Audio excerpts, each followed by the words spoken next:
Today, I am sharing with you all some makeup staples that I think are completely worth the investment and also some red flags to look out for to avoid a bad makeup staple purchase. Today, we're gonna kind of pretend like I'm starting my makeup collection from scratch. I'm sharing with you all the products that I would invest the most money into.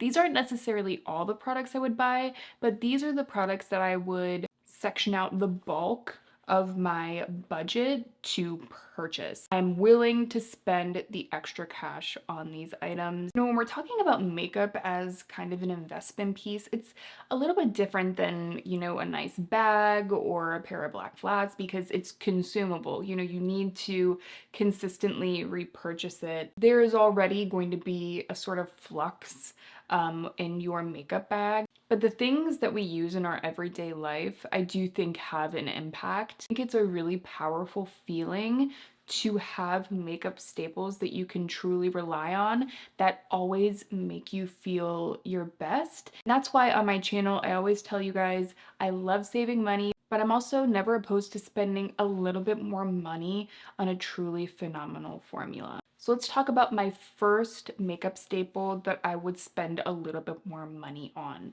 And that is an everyday concealer duo. And depending on what foundation you have, you might not even necessarily need a spot concealer. However, the perfect everyday under eye concealer, I think, is something that is completely worth the investment and has been a makeup staple in my bag literally since I started putting on makeup.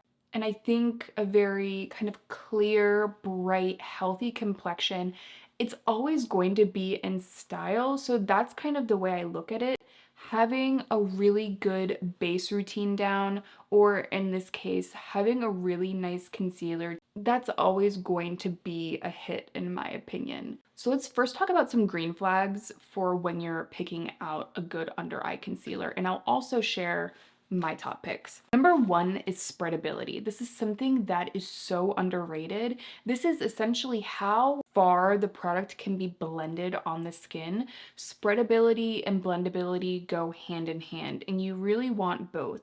Typically, when you have a more spreadable concealer, a little bit will go a longer way, but it will give you a more natural effect. So sometimes more full coverage concealers, yes, a little bit goes a long way, but that spreadability isn't there, so the product ends up looking more visible and rigid on the skin. Next up, I would look for medium coverage. Typically, a lot of concealers, especially nowadays, they're marketed, like all of them are marketed as full coverage. I think that when we get into red flags, we'll talk about why I think full coverage is a little bit of a red flag. Oftentimes, we think we need so much more coverage than we actually do. I think a medium coverage will really get us to a good balanced spot, and oftentimes it just looks so much less visible on the skin than the typical full coverage concealer. Caffeine is also an incredible green flag. There are so many ingredients on the market that, brands will put in. Hyaluronic acid is one of those ingredients where it's really hard to tell if it's doing anything. I personally think that caffeine is not one of those ingredients.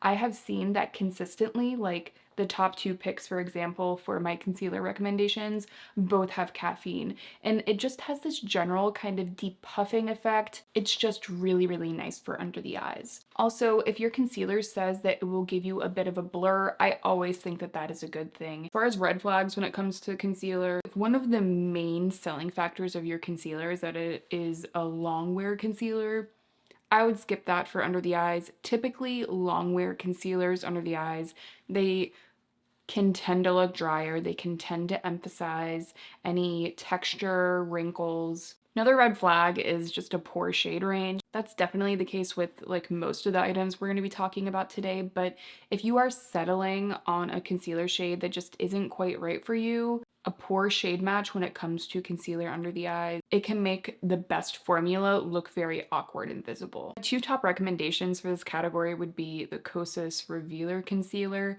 as well as the Tower 28 Serum Swipe Concealer.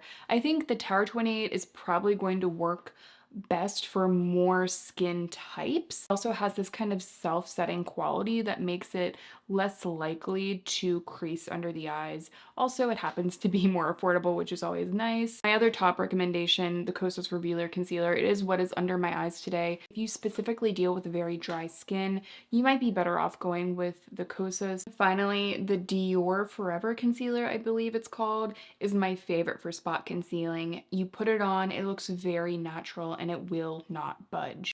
Again, I don't use a spot concealer quite as much as I do my under eye concealer, but I think that that one is really an absolute slam dunk. So many very full coverage concealers can look very dry, especially on breakouts that are drier or just in general like flaking skin.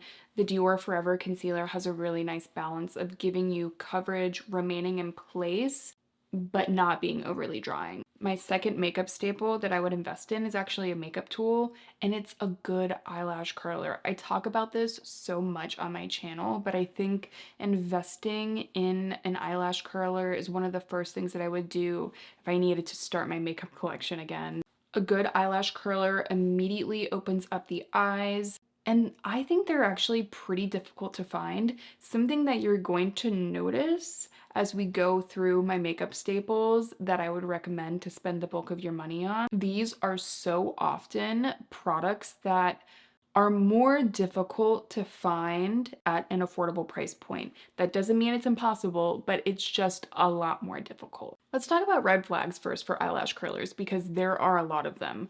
One, if you see one of those spring mechanisms on an eyelash curler, there is a good chance that it is just not properly constructed. I'm sure that there are exceptions to this, but in my experience, oftentimes that kind of spring mechanism makes you feel like you need to be pressing down harder than you actually need to. And the whole point of investing in a good eyelash curler is that you get a long-lasting curl without compromising the health of your eyelashes.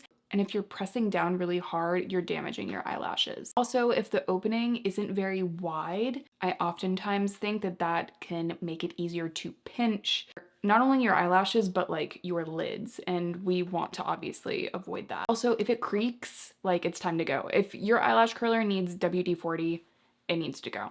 Pretty much the opposite are all of the green flags. If it has a very wide opening, that's always good. And also if in general, the width of the lash curler is wider, that is going to make it easier to actually curl the lashes. Also, the actual pad of the lash curler should be stiff, and it also shouldn't be too squishy that, again, you feel like you have to really clamp down on the lashes. As far as my top favorites go, I absolutely love the Shiseido eyelash curler, and this is one that you can pretty readily find at like your local Sephora. You can also buy the refillable pads that go in, so you don't have to necessarily buy a whole lash curler when you find that the pad is going bad. And that's not always the case with lash curlers, which I think is crazy. I also absolutely love the one from Surratt. That's a great one. I think I might actually have a code with them, so if I do, I'll leave it down below. And I love my Kevyn Aucoin eyelash curler. That is a staple. It's a little bit harder to find, but also a very good one. Number 4, the Put It Everywhere bronzer, because that is what you should be able to do with your bronzer. A good bronzer not only just adds good color to our face, it acts as a way to define and shape the face. Oftentimes, I think that bronzer can be something that is so difficult to formulate, and it can be way more difficult to find a good bronzer than I think most people realize. Thankfully, a lot of brands are coming out with much better shade ranges now. I think you should be able to take a big fluffy brush into your bronzer, put it all over the cheeks, sweep it on the forehead, onto the jawline. It should be a very easy breezy makeup step to just add this soft color and definition. It's almost like the crease shade you put on the crease of the eyes to add subtle color and definition. It doesn't need to necessarily be I walked off the beach in Saint-Tropez kind of bronzer. I think what makes a great bronzer makeup staple is that easy breezy quality. So let's talk about other good qualities you should look out for. 1, a good shade range, and specifically for you and your undertone, We'll talk about my picks in a second, but a good shade selection within a bronzer range is just going to make it more likely that you're going to find a shade that actually works for you. Pigmentation, and this can actually go either way. If you have very fair skin, I think you're better off going with a lightly pigmented bronzer that, again, adds this kind of whisper of color on your skin, but I don't know, for me personally, I don't mind a little bit more pigment in my bronzer. If you do have more melanin, it's definitely better to go with more pigment. It needs to be blendable and buildable and stay where you place it. This is such an underrated quality when it comes to bronzers. I think a bronzer that you can kind of shear down and get more definition or a little bit less, depending on like what brush you use, for example, I think that's always going to be something that you go back to and is a very timeless item. The three kind of main red flags to look at when it comes to bronzers is one, again, a bad shade range. Just because the formula is good, if it doesn't have a shade that works for you, again, if you are making an investment in that makeup purchase, you don't have to settle. You can find the right product for you. Granted, I think depending on your skin tone, it's going to be easier or more difficult. And again, I think we should be thinking too about pigmentation levels, and something I've talked about on my channel before, and I'd be happy to revisit this, is you have to decide how much pigmentation you enjoy in your makeup products. If you're someone that likes to build up product, or if you like products that are just very sheer. This is a huge question when it comes to makeup staples. And again, happy to do more videos on this, but I know that my preference leans towards high pigmentation products, so I'm way more likely to reach for and suggest a bronzer with a great blendability, but a little bit more pigment. A great example of this is the Gucci bronzer. This is an investment that I've never regretted, never looked back on. It is a staple in my makeup collection because it is beautiful, blendable, buildable, but also offers a decent amount of pigment. The powder formula is so silky, and it's one of those bronzers that is easy breezy. You don't have to worry about applying it. And I think that kind of, again, like I've called it before, performance anxiety when it comes to certain makeup staples. If you're always worried of how that makeup product is going to look when you put it on, then it isn't a good staple item. Good staple makeup items should give you consistent results, and this always has. The Makeup by Mario bronzer is also a really good example of this. I love both the cream version as well as the powder. Both are excellent items. The powder version is a little bit less pigment, and then the cream version I think has a little bit more intensity. Both are absolutely beautiful. And finally, my Charlotte Tilbury Beautiful Skin Cream Bronzer is an absolute favorite. Love that one. I'm wearing it today. These lights are a little bit hot today, and I can feel like my hair like slowly expand as I continue filming this video. The next makeup staple that I would invest in is a blush that always looks good on your skin. But I think having that blush color and texture combo that you feel like always offers kind of this brightness and it kind of this general coming from within look, like that blushing effect that's very natural, that again, it's always going to be in style, and that personal preference point and that personal touch of what looks good on you and what isn't necessarily trendy, that is what makes this a makeup staple. I think sometimes we can get stuck in our heads about like, I need this color to match this lip and this formula that will go good with this. If we scrap all of that and we just stick with a blush that looks like it is naturally our color when we blush, or even offers this kind of brightness to our skin that combats any dullness or sallowness, that is always going to be in style. Like a fresh cheek is timeless. So let's talk about my version of this blush. Green flags that I would look for are a long-wear formula.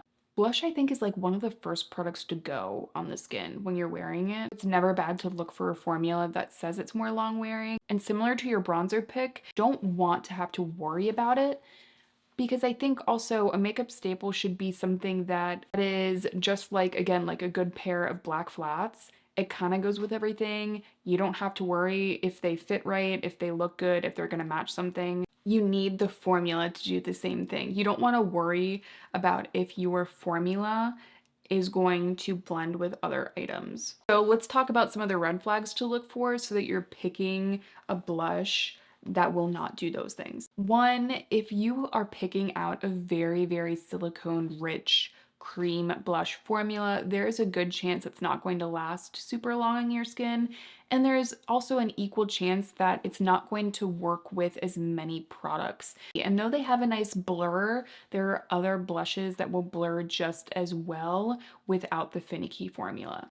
Another red flag, and this is again more of a personal preference thing, but if I'm going to spend more money on a staple product, I want it to have a very timeless finish to it. And I exclude any sort of sparkle in my blushes. Sparkles very easily highlight texture on the skin, and in general, they can look absolutely beautiful on some people, but on me personally, if I am going through my entire makeup routine to give myself a very smooth blended look, and then I apply a sparkly blush right on top and all of my pores are visible again, it undoes a lot of the work that I'm trying to do throughout my routine.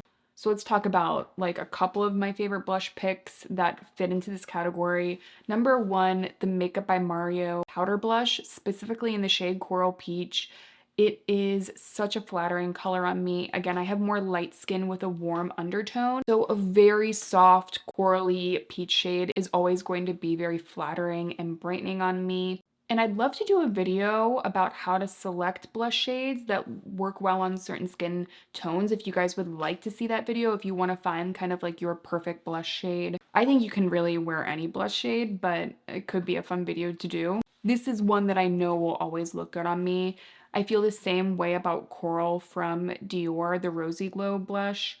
It always adds this vibrance to my cheeks, just makes me look healthy, like I've gotten a lot more sleep than I probably have. It is such a staple. Number 6, a skincare item that doubles as skin prep. So I know we're talking about makeup staples here, but I also think that having a really good skincare item that like preps your skin to receive makeup has really changed the game for me. For me, those products have been milky toners. Milky toners are, I think, the best makeup prep item that you could possibly buy because they're essentially an incredibly lightweight moisturizer or lotion. But again, green flags are a really milky consistency. A milky consistency will offer you a lot of moisture on the skin without it being a heavy moisturizer. So again, you're left with this really pretty bouncy effect.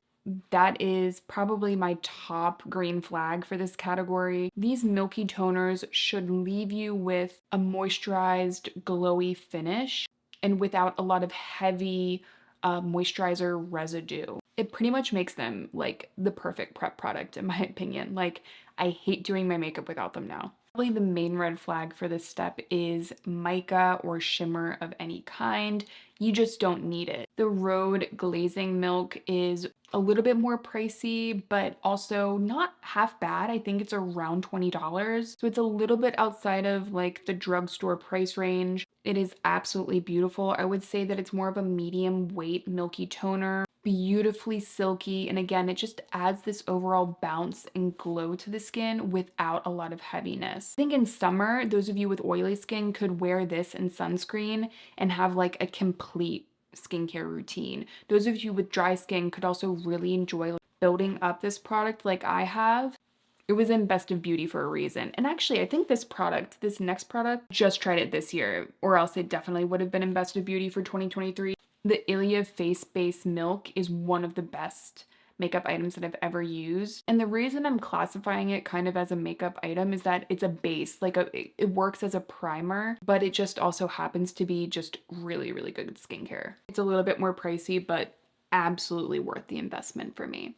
Next, the eyeshadow palette or the eyeshadow single. It's really gonna depend on if you really like to go in depth with your eye makeup routine or if you prefer something very simple. I'm gonna offer you a recommendation for both. Green flags though that you want to look for, no matter if it's an eyeshadow single or a palette, is it needs to be all in one. You don't want your eyeshadow palette staple to require other products for it to look good. This is something that I didn't understand for a very long time.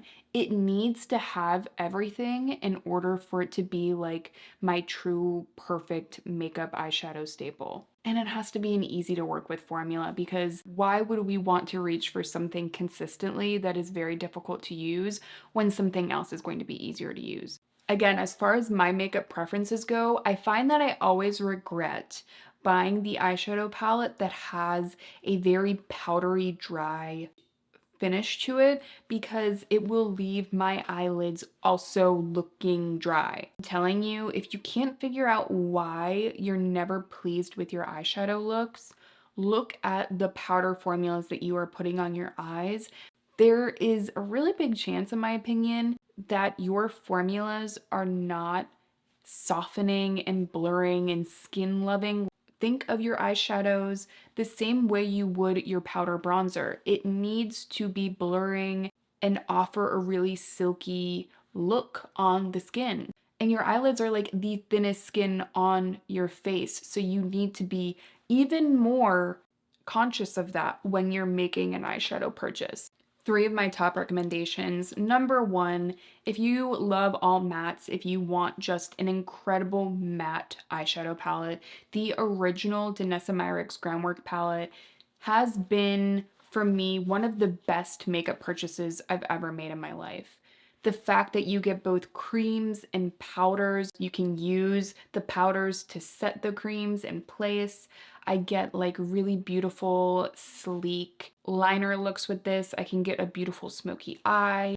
The formula is consistently beautiful, and I just think it's one of the best neutral palettes out there. But if you want something with a little bit more glimmer, the Natasha Denona I Need a Nude palette for me is my favorite Natasha Denona product that I've ever bought. It has these really beautiful wet looking sparkles that I absolutely love, but they're kind of like a very subdued wearable wet sparkle that I actually get a lot more use out of. So it's a really balanced palette in that the actual powders look beautiful on the eyes, but these sparkles don't feel overdone to me. They still feel like a sparkle I would wear on an everyday basis. So I'm really going to get more use out of it. And if you checked out my How to Build a Timeless Makeup Bag video, you would know that like we talked a lot about lifestyle in that video, and understanding your lifestyle when you're making makeup staple purchases is very important. So if you have any questions on that, definitely check out that video, and I'm happy to talk more about it if you guys are interested. And lastly, Hourglass Smoke.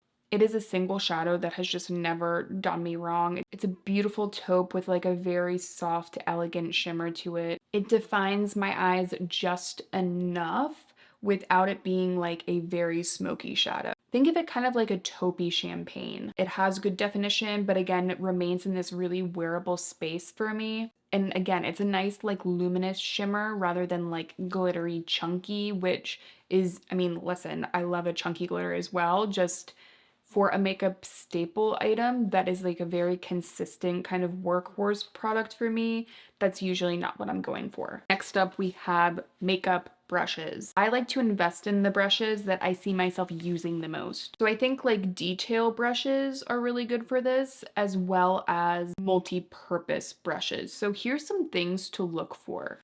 You want a really soft bristle. There's no reason to be putting a scratchy makeup brush on your face. I would rather you just use your fingers than actually apply a scratchy makeup brush to your face, because they can be very irritating on the skin. But also I think that a denseness to a brush can actually be a really good thing. You'll end up using less product with a denser brush, so your makeup, like a little bit of makeup, will go a longer way. If you're using a super fluffy brush, for example, for your foundation, that could be a reason why you're not getting the coverage that you want out of it. But some red flags, number one would definitely be shedding. It's okay and normal for a makeup brush to shed, but if it's shedding on your face after every use, it's just not a well-constructed brush that I would spend a lot of money on. Also, if there's a ton of space between the bristles and the ferrule, or if it feels like the ferrule is like too big for the actual bristles. For me, that's very uncomfortable because it can feel like on accident I could put the ferrule like onto my skin if I'm not paying attention. So the bristles should feel like well constructed and secure within the brush itself. And I would say as like a whole, the BK Beauty brushes are like the best that I've used. The 101 contour foundation brush, that one is absolutely beautiful for foundation, for blush, for bronzer. So it's like a very, again, multi-purpose brush, absolutely worth the investment.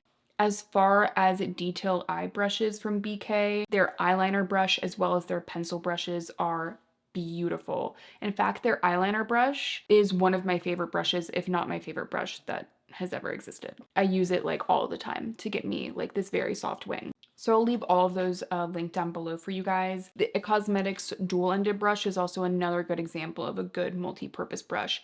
Very, very soft bristles. You have the eye brush on one side, as well as the foundation brush that could be very easily used for powder, for foundation. That one's a little bit fluffier, whereas the contour brush from BK is a little bit more dense. So if you want more coverage, I would go with the one from BK. If you want something for more light coverage, I would maybe go with the one from It Cosmetics. And lastly, the last makeup staple that I would suggest you guys purchasing is the product that you know you love and you just keep spending your money trying to dupe it. I know that I'm not alone in this. I have spent so much money trying to dupe a product with more affordable options rather than just budgeting for the more expensive makeup item. I truly think that makeup can be a sort of investment in that when we pick out items that we can truly depend on, that we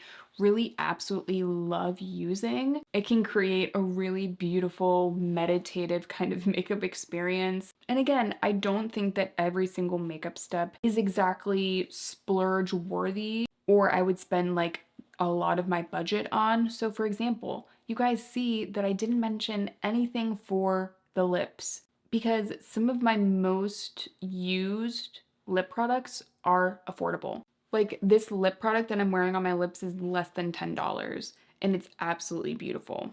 So again, this is my process. These are my picks and what aligns with my personal style when it comes to makeup staples and investing in my makeup bag. But let me know down below what your favorite makeup staples are. I would love to know. And if you guys found value in this video, make sure to give this video a thumbs up if you enjoyed it. Subscribe if you're not subscribed already, and I will see you all in my next one.